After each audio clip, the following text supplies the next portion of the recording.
Friday, June 16th, 1911. Dear Marie, you asked me to write about my life before I made it to Bedford, Indiana. Asked me to be short. You and your brother, Father Lang, have been kind to me, and I trust that one day I will be ready to come into the Catholic Church. I believe you when you tell me that it is not up to you. My real name is Mary Brother, age 33, born in Cedar Falls, Iowa in 1878, the second child of Charles Brother and his wife Esther, both natives of New York. After a fourth child was born in 1883, my mother's health failed. A fire destroyed our farmhouse. My father and brother saved some items by running through the flames. During the fire, I could only scream. I sounded the alarm that the baby was still in her crib, and she was saved. Another sister was thrown out of a window. We all survived because of our father. I don't think my father ever wanted to be a farmer, but was someone who was on watch. It was about this time that my father got a job as a railroad postal clerk, which was competitive and political. He was gone for 8 or 10 days at a time. My mother was finally sent away. She died within months. My 2 sisters and I were sent away to a private orphanage in my father's hometown of Bath, New York. He had to sign off on custody. There was an orphanage in Iowa not too far from our home, but he wanted us in Bath, close to my aunts. My brother, age 14, was sent to live with my mother's relatives in Iowa, but they soon moved to North Dakota and took him. He wanted to go, because now he wanted to farm. So we let go of him. I excelled at the orphanage, graduated with high marks. I returned to Iowa to live with my father. I won the top score for new teachers when I tested for the job and began teaching. Soon my father took a wife. She was modern. She had a wealthy son-in-law, and this alignment gave an appearance that we were also rich. Their money came from pharmaceuticals and their patents. His new wife and that family traveled often to spas, perhaps to sell their products.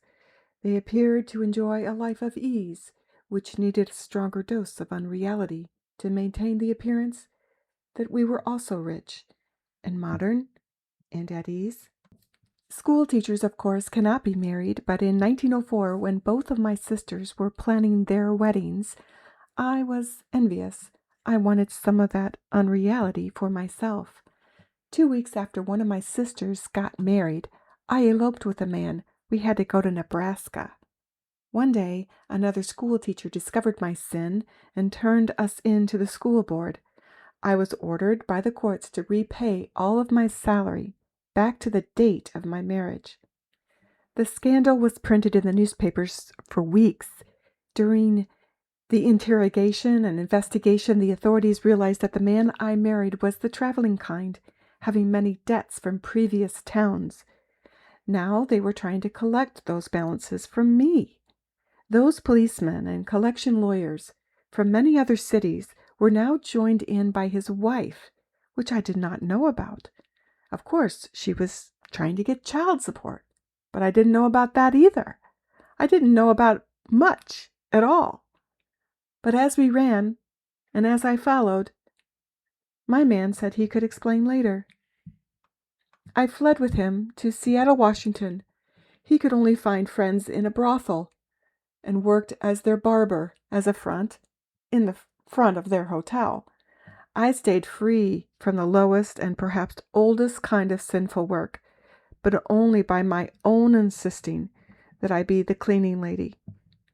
On Christmas Day in 1907, I could stand it no longer, and I just knew I had to change. I got permission to shop for supplies. While out, I saw a priest on a sidewalk, spotted him for his strange clothing. I crossed the congested street and flagged him down. He heard my plea, wrote down my father's name and address. He got word to my father about my whereabouts, but my father referred him to his attorney. A few days later, this priest came into our business for a haircut, which of course cleared out the room except for the barber, my husband. I began sweeping around the chair, and when no one was looking, the priest dropped a note into my dustpan. The instructions I received from the priest was a rescue, all right, but not a reunion.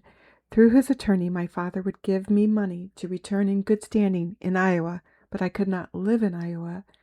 There would be money to pay the priest back for helping me, and money to get me out of there, money to hide in Indiana, but there would be no time to hear me or my elevated pitch. No time at all. The attorney arranged for my boarding here in Bedford in January 1908 with the Johnson family and found a way for me to earn my clothes, meals as their governess and servant. While staying with this family, one day it happened, only a few months later, I was taking care of their 3-year-old son and his older sister. We were getting off a train. I had too many bags and was chasing after his older sister. She was about 5 years old, but she had fallen down the stairs off the train. The boy in my care was still in our seat on the train, having fallen asleep. I was only leaving him on the train for a moment.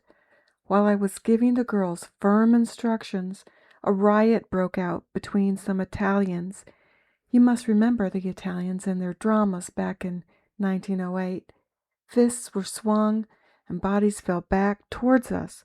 I had to resituate the girl further from the platform. But now the rough and tough men and the spitting women were growing too thick and blocked my path to the train. When the train started to move, I screamed with my high pitch. The Italians immediately stopped their fists and turned to help me and the little girl. They rushed into the depot and sounded the alarm for the next stop. They rushed me into their carriage with my baggage and the girl, and together we chased the train. They knew what to do. When I arrived back at the Johnsons' home, I was fully prepared for the verdict and the compounding of my debts. But it was there at this moment I could not at all process the mercy and affection that came to me from the mother of these children. Their father's kindness also, especially to the Italians, by rewarding them and bringing them into communion at their home with music and wine. Well, now, on this day I shall never forget, for something in me, it started to move. My new name and identity, provided by my attorney, to hide from that man, is Beatrix Kurtz. I don't know how long it must be this way. Was I baptized as an infant? I know you want to know this, but I just don't know. The orphanage was run by Presbyterians. Is any of this information what you need so that I may make a real turn, a real communion with the church? If I could have more time with you, then maybe I could explain more. I could explain more later.